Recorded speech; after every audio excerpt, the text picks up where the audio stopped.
बिस्मिल्लाहिर्रहमानिर्रहीम, अस्सलाम वालेकुम। जैसा कि आप जानते हैं कि मरियम सफदर साहिबा जिस दिन नैब पेशी के लिए गईं, उस दिन किस तरह से वो अपने कारकुनान को साथ लेकर गईं, किस तरह से पत्थर साथ लेकर गए, किस तरह से वहाँ पर पथराव किया गया, किस तरह से वहाँ पे दंगा फसाद किया गया, नैब के दफ्तर पर हमला किया गया, वो तमाम मामला आपके सामने हैं। और उसमें वाज़ेह तौर पर था कि तयशुदा मनसूबा था जिसके तहत ये सारा ड्रामा जो है वो किया जाना था। लेकिन उसका जो नुकसान हुआ है वो ये हुआ है कि शहबाज शरीफ साहब इंतहाई बरहम हैं मरियम सफदर साहिबा के इस अमल पर।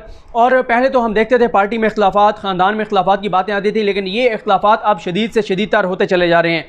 और शहबाज शरीफ साहब ने लंदन में, नून लीग के ज़राए ये कहते हैं कि शहबाज शरीफ साहब ने लंदन में नवाज शरीफ साहब को सख्त जो है वो पैगाम भिजवाया है। और शहबाज शरीफ ने पैगाम जो भिजवाया है वो ये भिजवाया है नवाज शरीफ साहब को कि नवाज शरीफ साहब को उन्होंने कहा है कि आप ये बात बखूबी जानते हैं कि किस तरह से मैंने आपको यहाँ जेल से निकलवा कर लंदन भेजा। शहबाज शरीफ ये कहते हैं कि इमरान खान वज़ीर आज़म हो, चीफ उस वक्त आसिफ सईद खान खोसा चीफ जस्टिस पाकिस्तान हो, और इन हालात में सज़ा याफ्ता मुजरिम को जेल से निकाल कर लंदन भिजवाना कोई आसान टास्क नहीं था। लेकिन शहबाज शरीफ ये कहते हैं कि उन्होंने जिस मुश्किल से ये मामला तय किए और नवाज शरीफ को बाहर भिजवाया, उसके बदले में ये तय हुआ था कि मरियम साहिबा खामोश रहेंगी और वो कोई इस तरह का ड्रामा और इस तरह के कोई भी इदारों पर हमले वाला काम नहीं करेंगी। ये बात शहबाज शरीफ साहब की दुरुस्त है, क्योंकि जैसे ही नवाज शरीफ बाहर गए तो आपने देखा उसके फ़ौरन बाद इमरान खान बहुत सख्त उन्होंने रिएक्ट किया। उसके बाद ये इतलात भी आई थी कि इमरान खान और मुक़्तदर हलकों के दरमियान इख्तिलाफ़ात शदीद हो गए थे। इमरान खान को अंदाज़ा हो गया था कि नवाज शरीफ को ये जो प्लेटलेट्स वाला मामला था, जो 2 नंबर रिपोर्टें थीं, ये सारी कहीं से मैनेज की गई और मैनेज करके और नवाज शरीफ को बाहर भिजवाया गया था। और ये बात भी शहबाज शरीफ साहब की दुरुस्त है कि आसिफ सईद खान खोसा जो उस वक्त चीफ जस्टिस पाकिस्तान थे, वो खुद ये कह चुके थे कि पाकिस्तान की अदालती तारीख में ऐसी मिसाल नहीं मिलती कि किसी सज़ा याफ्ता मुजरिम को इलाज के नाम पर पाकिस्तान से बाहर जाने की इजाज़त दी जाए। लेकिन लाहौर हाई कोर्ट ने इजाज़त दी, 50 रुपये के स्टाम्प पेपर पर इजाज़त दी, और उसके बाद चीफ जस्टिस पाकिस्तान उस वाक़ आसिफ सईद खान खोसा वो मुकम्मल तौर पर खामोश रहे। और ये बात भी इसमें इंपॉर्टेंट है कि ये वो आसिफ सईद खान खोसा साहब थे जो पनामा में शरीफ खानदान के खिलाफ फैसला दे चुके थे, जो नवाज शरीफ साहब के एवन फील्ड की ज़मानत के फैसले में सख्त ऑब्जर्वेशन दे चुके थे इस्लामाबाद हाई कोर्ट के खिलाफ। और ये वही आसिफ सईद खान खोसा थे जिन्होंने नवाज शरीफ साहब की बीमारी के मामले में 6 हफ्ते की ज़मानत दी, और 6 हफ्ते की ज़मानत ख़त्म होने के बाद जब दोबारा रिव्यू पिटिशन आई थी तो उन्होंने उसको डिसमिस किया था और कहा था कि नवाज शरीफ को दोबारा जेल भेजा जाए, और नवाज शरीफ फिर जेल गए। तो और उसी रिव्यू के दौरान उन्होंने ये कहा था कि हम नवाज शरीफ को जो सज़ा याफ्ता मुजरिम हैं उनको पाकिस्तान की अदालतों के दायरे अख्तियार से, जुरिडिक्शन से बाहर नहीं भेज सकते, लेकिन वो नवाज शरीफ गए। अब शहबाज शरीफ ये कहते हैं कि मरियम जो हैं वो जो इदारों पर हमला कर रही हैं, अगर मरियम ने ये इसी तरह के सिलसिले जारी रखे तो इससे वो कहते हैं कि हमारे जो इदारों के साथ मामला तय पाए थे वो मामलात, जो हमारा एक मामला तय था वो ख़त्म हो जाएगा, और उसके बाद नवाज शरीफ को वापस लाने के लिए जो है वो कोशिशें शुरू कर दी जाएंगी और नवाज शरीफ को वापस लाया जा सकता है।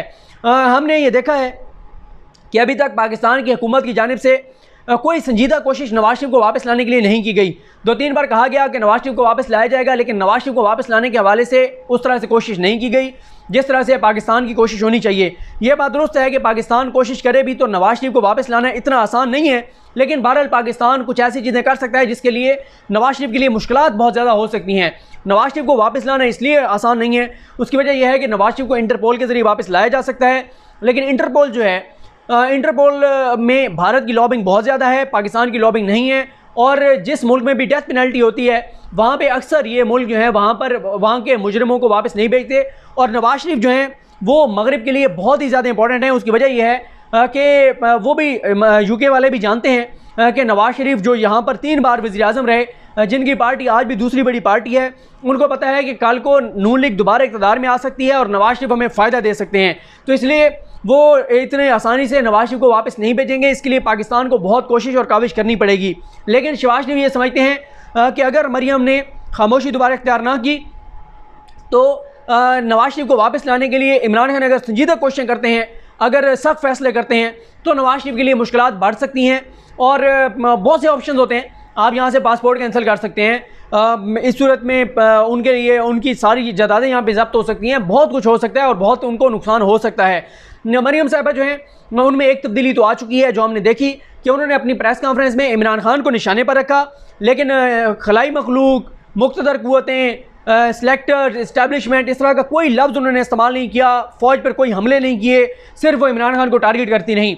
नून लीग जिसका बयानिया जो वो कहते हैं वोट को इज़्ज़त दो है, लेकिन हम देख चुके हैं army chief general Qamar Javed Bajwa साहब की एक्सटेंशन का मामला हो, उसके बाद FATF वाला मामला हो, इन सारे मामलात में नून लीग ने कानून साजी में हिस्सा लिया और नून लीग ने वोट दिया। और अब उनके बयानिए में कहीं पे भी इस्टेब्लिशमेंट नहीं है, कहीं भी फ़ौज नहीं है।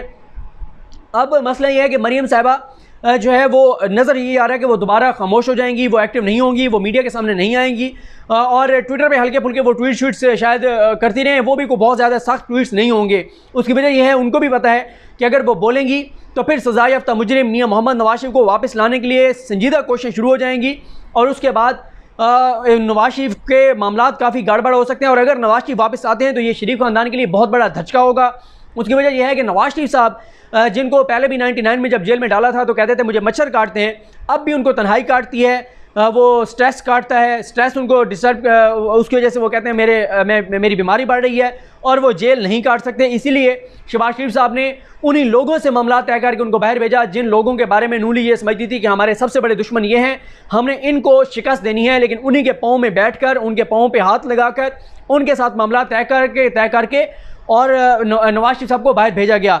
अब मरीम साहिबा, हमने देखा भी सही कि मरीम साहिबा ने जिस दिन प्रेस कॉन्फ्रेंस की थी तो उनके इर्द गिर्द शहबाज शरीफ कैंप के लोग नहीं थे, नवाज शरीफ कैंप के लोग थे।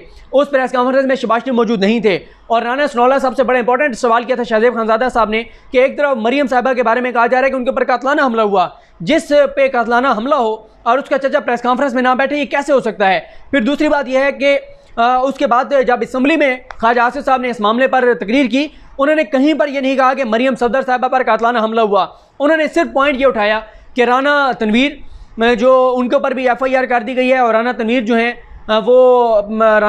हैं वो यहाँ पर थे और उनके ऊपर भी FIR कर दी गई है। उन्होंने कहीं पर नहीं कहा कि मरीम सफदर के ऊपर कातलाना हमला हुआ है। और फिर शहबाज शरीफ साहब ने जो ट्वीट की, उस ट्वीट में शहबाज शरीफ साहब ने मरीम सफदर का नाम शामिल नहीं किया था और मरीम साहिबा ने ऐरे गहरे लोगों की तो ट्वीट्स रीट्वीट की, लेकिन अपने चचा शहबाज शरीफ की जो है वो कोई भी ट्वीट रीट्वीट नहीं की। फिर हमने ये भी देखा कि मरीम साहिबा ने जब प्रेस कॉन्फ्रेंस की, उन्होंने अपनी प्रेस कॉन्फ्रेंस में वाज़े तौर पर यह कहा कि मियां मोहम्मद नवाज शरीफ का फैसला यह है कि APC की क़यादत मौलाना फजल रहमान करेंगे। उन्होंने कहीं पर यह नहीं कहा कि APC की क़यादत मेरे चचा करेंगे। हालांकि शहबाज शरीफ जो हैं, शहबाज शरीफ इस वक्त अपोजिशन लीडर हैं, मरीम कह सकती थी कि भाई मेरे चचा जो हैं वो इसको लीड करेंगे, लेकिन कहीं पर उन्होंने शहबाज शरीफ का नाम नहीं लिया। और उन्होंने यहाँ तक कहा कि मियां मोहम्मद नवाज शरीफ का ये फैसला है कि मौलाना फजल रहमान APC की क़यादत करेंगे। और वो ये भी कहती हैं कि मौलाना नवाज शरीफ ने कहा है कि मौलाना जो फैसले करते हैं उस पर अमल दरामद किया जाए, लेकिन ये उन्होंने बहरहाल किसी हद तक गलत बयानी की है।